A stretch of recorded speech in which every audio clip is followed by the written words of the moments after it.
ETF एक ऐसी चीज होती है जिसे बहुत कम लोग डिस्कस करते हैं। ईटीएफ क्या है? तो इसका फुल फॉर्म है एक्सचेंज ट्रेडेड फंड, यानी कि एक ऐसा फंड जो एक्सचेंज पर खरीदा या बेचा जा सके। ईटीएफ स्टॉक एक्सचेंज पर ट्रेड होता है। ईटीएफ की शुरुआत हमारे देश में कुछ साल पहले ही हुई है। ईटीएफ में कंपनीज काम क्या करती हैं? तो वे मल्टीपल कंपनीज के शेयर खरीदती हैं तथा एक बास्केट तैयार करती हैं तथा उन शेयर्स को अपने पास रखकर उसका एक स्मॉल पार्ट आपको दे देती हैं, जिसे आप अपनी इच्छा के अनुसार खरीद व बेच सकते हैं। ईटीएफ म्यूचुअल फंड का अच्छा अल्टरनेटिव होता है। एक्सचेंज ट्रेडेड फंड बहुत तेजी से पॉपुलर होते जा रहे हैं, जिसके माध्यम से आप कई सारे स्टॉक्स के बास्केट में इन्वेस्ट कर सकते हैं। ईटीएफ में कोई लॉक इन पीरियड नहीं होता है तथा ये म्यूचुअल फंड से कम एक्सपेंसिव होता है तथा हाईली लिक्विड होता है तथा सिक्योर भी होता है। इसे एक एग्जाम्पल द्वारा समझते हैं कि इंडेक्स के ईटीएफ में ऐसा सिस्टम होता है जिसमें आपका रिस्क ना के बराबर हो जाता है, क्योंकि जब आप कोई इंडेक्स सेंसेक्स या निफ्टी जो ईटीएफ के माध्यम से बाय कर लेते हो तो इसमें आपका रिस्क कम इसलिए हो जाता है क्योंकि वो इंडेक्स इसे खुद ही मैनेज कर लेते हैं। जब किसी स्टॉक्स में किसी प्रकार का इश्यू क्रिएट होता है या किसी कंपनी द्वारा कोई चालाकी या फ्रॉड करने की कोशिश की जाती है तो उसे इंडेक्स से बाहर कर दिया जाता है तथा उसमें न्यू कंपनी की एंट्री हो जाती है, यानी दूसरी कंपनी के स्टॉक की इंडेक्स में एंट्री हो जाती है, जिससे इंडेक्स लगातार अच्छा बना रहता है। इसलिए किसी पर्टिकुलर स्टॉक्स में उसकी प्राइस में कितनी भी गिरावट हो सकती है, परंतु इंडेक्स में गिरावट लिमिटेड होती है तथा इसका प्राइस कभी भी शून्य नहीं हो सकता है। ईटीएफ एक्सचेंज पर स्टॉक्स की तरह ट्रेड होते हैं जिसमें आप ट्रेडिंग कर सकते हैं। ईटीएफ में इंट्रा ट्रेड होती है, स्विंग ट्रेडिंग होती है तथा पोजिशनल ट्रेड भी होती है। ईटीएफ में वेल्थ क्रिएशन के लिए लॉन्ग टर्म में इन्वेस्ट करके अच्छा प्रॉफिट जनरेट किया जा सकता है।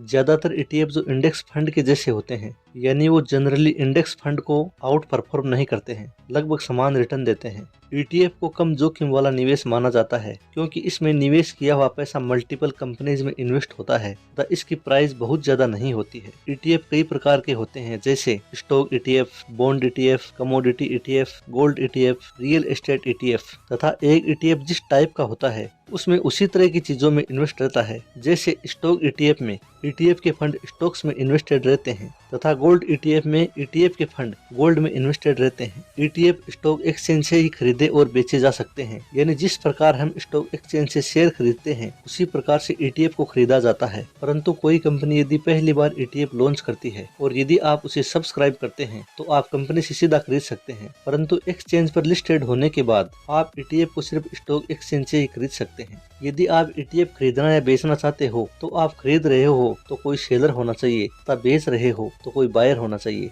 जब मार्केट ओपन रहता है तो ईटीएफ का प्राइस भी ऊपर नीचे होता रहता है, जिस प्रकार शेयर्स के प्राइस ऊपर नीचे होते रहते हैं। ईटीएफ को आप रियल टाइम में खरीद सकते हो क्योंकि ईटीएफ एक्सचेंज पर लिस्टेड होता है तथा उसमें ट्रेडिंग होती है तथा इसकी प्राइस हर पल कम ज्यादा होती रहती है। इसलिए जो ट्रेडर एक बास्केट या इंडेक्स में ट्रेड करना चाहते हैं या किसी इन्वेस्टर को ये लगे कि किसी पर्टिकुलर सेक्टर में ग्रोथ आने वाली है तथा उस सेक्टर में करंट समय में गिरावट हो तो वह रियल टाइम में ईटीएफ में बाय या सेल कर सकता है। ईटीएफ बाय करने के बाद वह आपके अकाउंट में शेयर्स की तरह ही दिखता है। जिस प्रकार शेयर्स के प्राइस में अप डाउन होता है उसी प्रकार ईटीएफ का प्राइस भी कम ज्यादा होता रहता है। ईटीएफ को कोई न कोई कंपनी मैनेज करती है। ईटीएफ एनएससी व बीएससी अर्थात स्टॉक एक्सचेंज पर ट्रेड होते हैं, मतलब ये स्टॉक्स की तरह भी परफॉर्म करते हैं। इसमें हमें कोई मैनेजमेंट फीस नहीं देनी पड़ती है, परंतु इसको हम ठीक एक शेयर की तरह बाय और सेल करते हैं, अतः हमें इस पर शेयर्स की तरह ब्रोकरेज चार्ज व टैक्स देना पड़ता है। इसमें कई बार ये समस्या आती है कि ईटीएफ में बहुत ज्यादा वॉल्यूम नहीं है तथा कुछ ईटीएफ में वॉल्यूम अच्छा है परंतु कुछ में नहीं है, क्योंकि ईटीएफ कुछ साल पहले ही भारत में लॉन्च हुआ है। हालांकि अब ये इंडिया में बहुत पॉपुलर हो चुका है, परंतु फिर भी इसे खरीदते समय आपको ये ध्यान रखना चाहिए कि इसका एक्सचेंज पर वॉल्यूम अच्छा हो, क्योंकि वॉल्यूम अच्छा होने पर बाय व सेल करने में ज्यादा दिक्कत नहीं आती है। अगर आप स्टॉक मार्केट में डायरेक्ट स्टॉक्स में इन्वेस्ट नहीं करना चाहते हो तो इनडायरेक्टली स्टॉक मार्केट में इन्वेस्ट करने के लिए ईटीएफ एक अच्छा ऑप्शन हो सकता है। हम आसानी से अपना डीमैट अकाउंट खोलकर इसमें इन्वेस्ट कर सकते हैं, क्योंकि इसमें ज्यादा रिसर्च व समझने की आवश्यकता नहीं होती है तथा आप अपने इन्वेस्टमेंट की शुरुआत बहुत ही कम पूंजी से कर सकते हैं। यदि आप रेगुलरली ईटीएफ में पैसे इन्वेस्ट करते हो तो लॉन्ग टर्म में अच्छी वेल्थ क्रिएट हो सकती है, क्योंकि मार्केट शॉर्ट टाइम में भले ही वोलेटाइल हो परंतु लॉन्ग टर्म में ये ऊपर ही जाता है। हमें ईटीएफ में इन्वेस्ट करने से पहले कुछ बातों का ध्यान रखना चाहिए, जैसे एक्सपेंस रेशियो चेक करना चाहिए, जो जितना कम होता है उतना ही बेहतर होगा। दूसरा, ट्रैकिंग एरर अवेलेबल हो तो उसे चेक करना चाहिए, अथवा आपके पास कंपैरिजन अवेलेबल हो तो उसे चेक कर लेना चाहिए। तीसरा, लिक्विडिटी। ये सबसे मेन है कि डेली ट्रेडेड वॉल्यूम कितना है, मतलब ज्यादा वॉल्यूम होगा तो हम उतनी आसानी से सेल और बाय कर सकते हैं। तो दोस्तों, एक्सचेंज ट्रेडेड फंड के बारे में मेरे द्वारा दी गई जानकारी आपको अच्छी लगी हो, वीडियो को लाइक करें तथा चैनल को सब्सक्राइब करें तथा कमेंट करें। Thanks for watching.